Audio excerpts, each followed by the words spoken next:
Business Club de France des entrepreneurs avec Aurélie Juigné.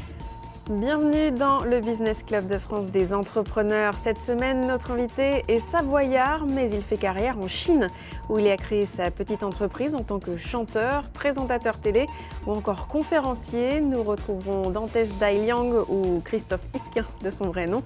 Et nous partons tout de suite en Savoie pour retrouver notre invité, Christophe Isquin. Bonjour. Bonjour, bonjour. Christophe Isquin, vous êtes conférencier, guide touristique, maître de cérémonie, auteur, compositeur, interprète, animateur de TV, chef d'entreprise et j'en passe. Qui êtes-vous, Christophe Isquin ? Alors effectivement, je suis tout ça à la fois, mais je suis en premier, je pense, un auteur, compositeur, interprète. C'est-à-dire que ma motivation, effectivement, c'est de faire des chansons et de les chanter. Et je les chante en règle générale en chinois, en Chine, mais aussi de plus en plus en France, dans les événements chinois, que ce soit à Paris ou dans toute la France même. Alors justement, parlons de la Chine, vous y habitez, on a de la chance de vous avoir depuis la Savoie. Comment expliquer cette passion pour la Chine ? Et d'ailleurs, vous parlez très très bien le chinois. Alors c'est vrai que c'est une passion. Quelquefois même, je me demande comment ça se fait que je suis si passionné par la Chine et par la langue chinoise aussi. Alors pourquoi? En fait, comment ça a commencé? C'est quand j'étais enfant, vers l'âge de 10-11 ans, que j'ai dû choisir une première langue étrangère. Je me suis dit que plutôt que de choisir une langue comme tout le monde, c'est-à-dire de l'espagnol, de l'allemand ou de l'anglais, je voulais choisir quelque chose de complètement différent. J'ai donc choisi du chinois. J'ai hésité entre le russe et le chinois, et je crois que j'avais même hésité avec le japonais. Finalement, j'ai appris le chinois. Et au fur et à mesure des années, je me suis passionné pour la langue, pour la culture. Je suis allé en Chine la première fois en 1995. C'était vraiment, on va dire, au début où quelques étrangers allaient en Chine. Très peu de Français parlaient chinois. Et en fait, je suis vraiment tombé amoureux de la langue, de la culture. Et puis un peu plus tard, quand j'y suis retourné pour faire mes études en l'an 2000, je suis vraiment tombé là amoureux du coup de toutes les opportunités qu'il pouvait y avoir en Chine et particulièrement à Shanghai. Vous vivez à Shanghai et c'est dans ce pays que vous connaissez votre succès. Votre nom d'artiste, c'est Dai Liang, c'est ça ? Tout à fait. Dai Liang. Dai Liang, ça veut dire celui qui porte la lumière. Et cette passion pour la chanson, vous en avez fait votre business. Oui, puis on pourrait rajouter, puisqu'on est dans une émission business, moi j'aime beaucoup le business. C'est quelque chose qui me plaît. C'est-à-dire que je vois vraiment ça comme la manière de s'épanouir et surtout la possibilité, j'ai 46 ans cette année, la possibilité pour moi depuis plus de 20 ans, presque 25 ans même, de faire ce métier. C'est-à-dire qu'en Chine, j'ai pu trouver des débouchés, j'ai pu faire des concerts, de nombreux concerts, comme ce concert, ce festival en Chine, où effectivement il y avait des milliers de personnes. Donc on imagine bien que grâce à ce type de concert, ça me permet de gagner ma vie, ça permet de me faire connaître, ça permet d'embaucher des musiciens, ça permet de développer le streaming, de produire des albums, de les vendre. Et en fait, j'ai continué jusqu'à maintenant. On regarde et on écoute un extrait de ce festival de Chine.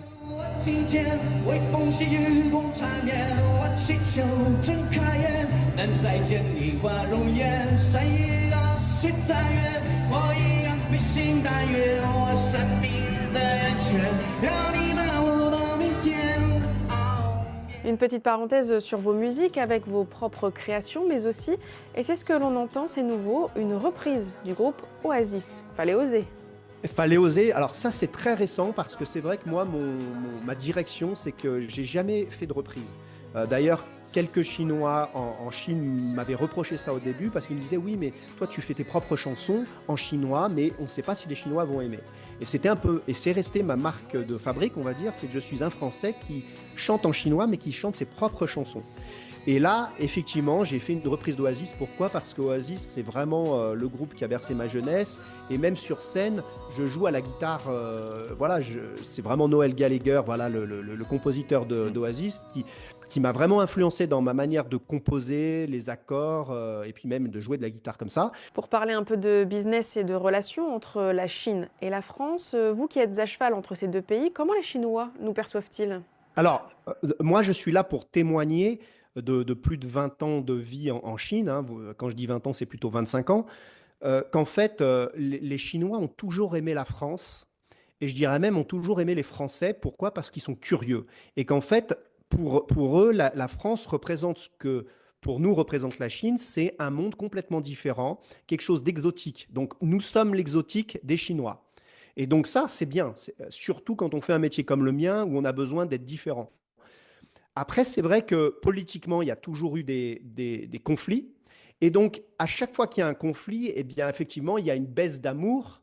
Mais c'est un peu comme dans un couple. Ça ne veut pas dire que parce qu'il y a une baisse d'amour, qu'on ne reste pas ensemble et qu'on ne surmonte pas les difficultés. Et en fait, ce qui se passe, c'est que, moi, je peux en témoigner depuis 25 ans, c'est que la France et la Chine ont toujours surmonté ces difficultés grâce aux gens, justement, grâce aux artistes, grâce aux businessmen, grâce aux marques de luxe françaises, grâce à l'envie que les Chinois ont envie de partager leur culture en France. Par exemple, cette année, j'ai participé en tant que maître de cérémonie ou chanteur à plus d'une vingtaine d'événements chinois à Paris, et puis des événements magnifiques. Pourquoi? Parce que les Chinois ont envie de montrer particulièrement en France leur culture. Donc en fait, ce sont les gens qui maintiennent les liens. Donc pour moi, je vois absolument pas cette guerre économique ou cette guerre politique ou cette guerre culturelle.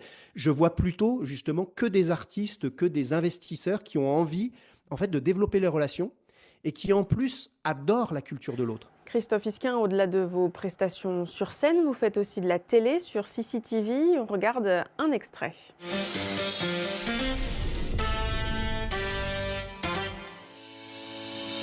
大家好，我是戴亮。你能想象吗？